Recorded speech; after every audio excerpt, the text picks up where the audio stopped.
दोस्तों, आज के इस एनिमेटेड ग्राफिक नॉवेल स्टाइल विश्लेषण में हम सीधे अंधेरे की सबसे गहरी खाई में उतरने वाले हैं। ये है पिंकू की कहानी। पिछले कुछ इवेंट्स ने हमें एकदम क्लियरली दिखाया है कि एक आम सीधे साधे इंसान का साइकोलॉजिकल ब्रेकिंग पॉइंट आखिर आता कैसे है। तो बिना किसी देरी के इस सिनेमैटिक सफर में आगे बढ़ते हैं और देखते हैं कि किसी की बर्दाश्त की हद तोड़ने का क्या भयानक अंजाम होता है। और इस डार्क इमोशनल थ्रिलर की शुरुआत होती है इस रोंगटे खड़े कर देने वाले कोट से। देखा, ये दुनिया तुम्हें इंसान भी नहीं समझती। द ब्लैक शैडो मास्टर के ये शब्द बस कोई आम डायलॉग नहीं है। ये लिटरली आज के इस पूरे विश्लेषण की थीम सेट करते हैं। ये एक ऐसा भयानक मानसिक जाल है जिसमें पिंकू अब पूरी तरह से फंस चुका है। अब जरा अगले दिन की सुबह को देखिए। रात भर की बेचैनी, ऑफिस की वो चुभती हुई बातें और उसके ऊपर से अंदर का एक घना अंधेरा। जब पिंकू सुबह उठता है ना, तो उसकी आंखें सूजी हुई हैं, चेहरा एकदम बुझा बुझा सा है। बाहर चाहे कितनी भी चमकती धूप क्यों ना हो, पिंकू के अंदर का अंधेरा उस पर हावी होता जा रहा है। वो एक बेहद हैवी डिप्रेसिव स्टेट में अपने घर से बाहर निकलता है। और बाहर निकलते ही क्या होता है, उसकी अपनी ही गली उसके लिए ह्यूमिलिएशन का एक नया मैदान बन जाती है। तानों की ऐसी बारिश शुरू होती है कि क्या बताएं। कोई कह रहा है बुलडोजर दीदीज हीरो, कोई बुला रहा है पंचिंग बैग, और यहां तक कि बच्चे भी बुलडोजर जीजा कहकर चिढ़ा रहे हैं। ये जो रैपिड फायर इंसल्ट्स है ना, ये हर तरफ से उस पर अटैक करती हैं। सोचिए, बुलिंग किस तरह आपके सबसे सेफ स्पेस को भी बिल्कुल टॉक्सिक और सफोकेटिंग बना सकती है। खैर, जब माहौल इतना ज्यादा टॉक्सिक हो जाए तो अंदर के डीमंस सच में फिजिकल रूप लेने लगते हैं। दिन के उजाले में सड़क के ठीक दूसरी तरफ एक स्ट्रीट लाइट के पास वही लाल आंखें और वो डरावनी खौफनाक मुस्कान उसका इंतजार कर रही है। ब्लैक शैडो मास्टर की इस तरह दिन दहाड़े एंट्री साफ बताती है कि पिंकू का डर अब रियलिटी पर पूरी तरह कंट्रोल कर चुका है। टेंशन इस लेवल पर बढ़ जाती है कि पिंकू पब्लिक के बीच में ही जोर से चिल्ला पड़ता है, चुप हो जाओ, मेरी जिंदगी से दूर रहो। यहां एक बहुत ही दर्दनाक ट्रैजिक आयरनी है। एक तरफ पिंकू की असलियत है, जहां वो एक टेरिफाइंग शैडो एंटिटी से अपनी बची कुची मानसिक शांति के लिए लड़ रहा है, पर दूसरी तरफ आसपास खड़े लोगों को लगता है कि वो बिल्कुल पागल हो गया है। वो उस पर हंस रहे हैं कि इसी पागलपन की वजह से गर्लफ्रेंड भी छोड़ देगी इसे। पिंकू जिस अकेलेपन और डीपली रूटेड दर्द से गुजर रहा है, आम जनता बस उसी का मजाक उड़ा रही है, और ये चीज उसे और भी ज्यादा अकेला कर देती है। इस आइसोलेशन और डर को अगला लेवल मिलता है ऑफिस में। पिंकू जैसे ही ऑफिस के फ्लोर पर कदम रखता है, सब कुछ अनयूजुअली शांत है, एकदम पिन ड्रॉप साइलेंस। जैसे ही वो अंदर आता है, सब उसकी तरफ घूर रहे हैं और एक अजीब सी क्रीपी मुस्कान दे रहे हैं।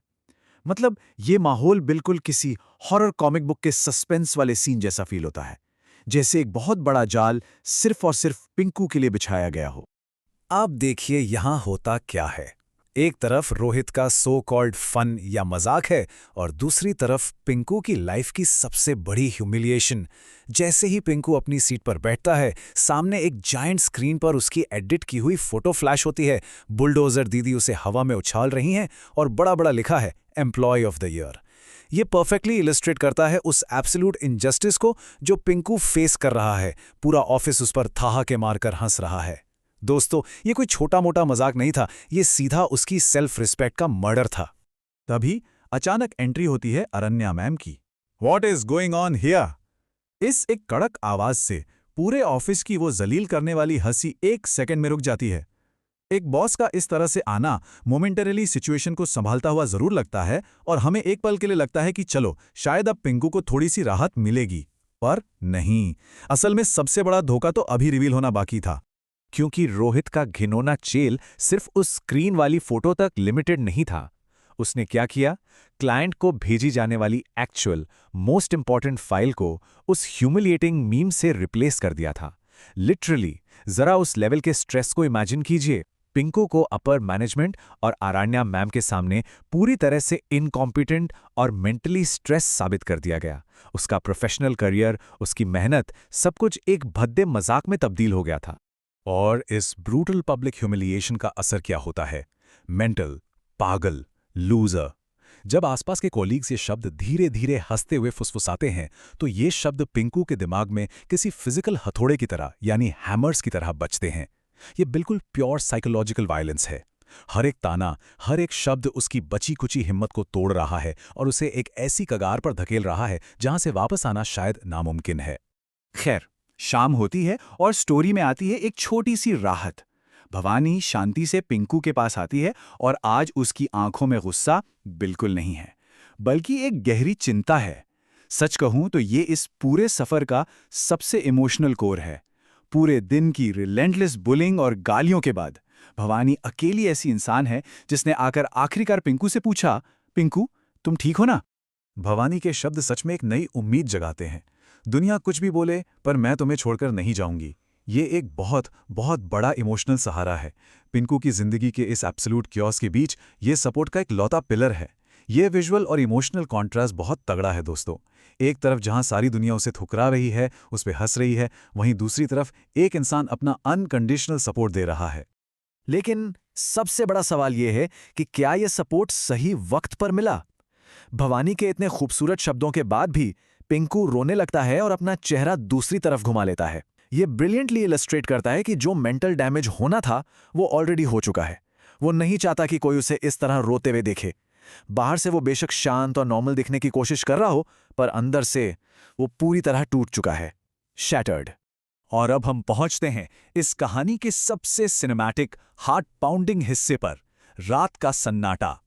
पिंकू वॉशरूम में अकेला शीशे के सामने खड़ा है और अपने चेहरे पर पानी डाल रहा है। वो मानो उस पूरे दिन के ट्रॉमा को धो डालने की कोशिश कर रहा है। पर तभी शीशे में वही ब्लैक शैडो मास्टर ठीक उसके पीछे खड़ा दिखाई देता है। ये वो मोमेंट है जहां हॉरर बिल्कुल अपने पीक पर चला जाता है। शीशे में से उस ब्लैक शैडो मास्टर की एक बेहद भारी और डरावनी आवाज आती है, कब तक सहोगे?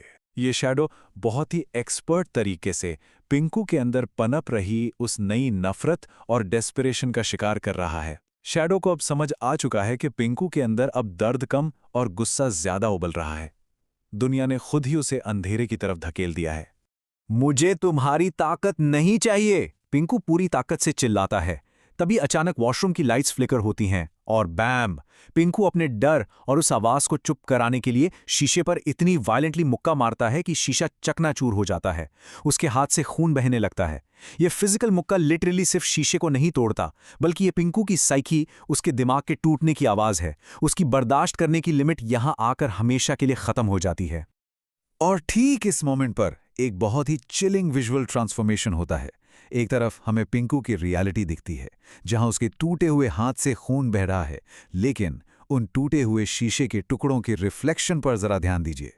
वहां अब पिंकू की वो मासूम शक्ल नहीं है, उसकी जगह एक डार्क किंग की खौफनाक इमेज उभर आई है।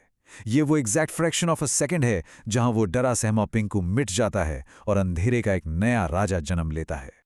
और इस डरावने बदलाव को परमानेंटली सील कर देता है अगला सुपरनेचुरल मूवमेंट। पिंकू की जेब में रखी वो मिस्टीरियस काली डायरी अचानक से चमकने लगती है। उसमें से किसी जादू की तरह नए शब्द उभरने लगते हैं। ये एकदम डायरेक्ट सिग्नल है कि गेम अब बदल चुका है और पिंकू की नियति अब पूरी तरह से किसी और ही डायरेक्शन में जा चुकी है। और जो आखिरी सच उस चमकती डायरी से निकलकर आता है ना, वो सच में रूह कांपा देने वाला है। दर्द राजा को जन्म देता है।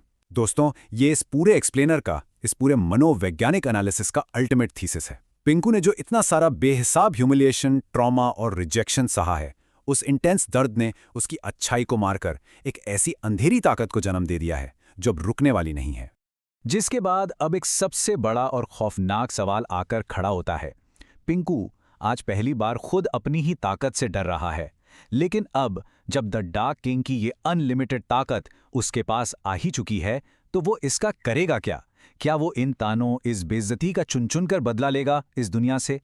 ये एक ऐसा सवाल है जो दिमाग में घूमता रहता है और आगे आने वाली कहानी के लिए पूरी तरह से हुक्ड रखता है। ऐसी ही कमाल के एक्सप्लेनर्स के लिए साथ जुड़े रहिए और सोचिए कि ये अंधेरे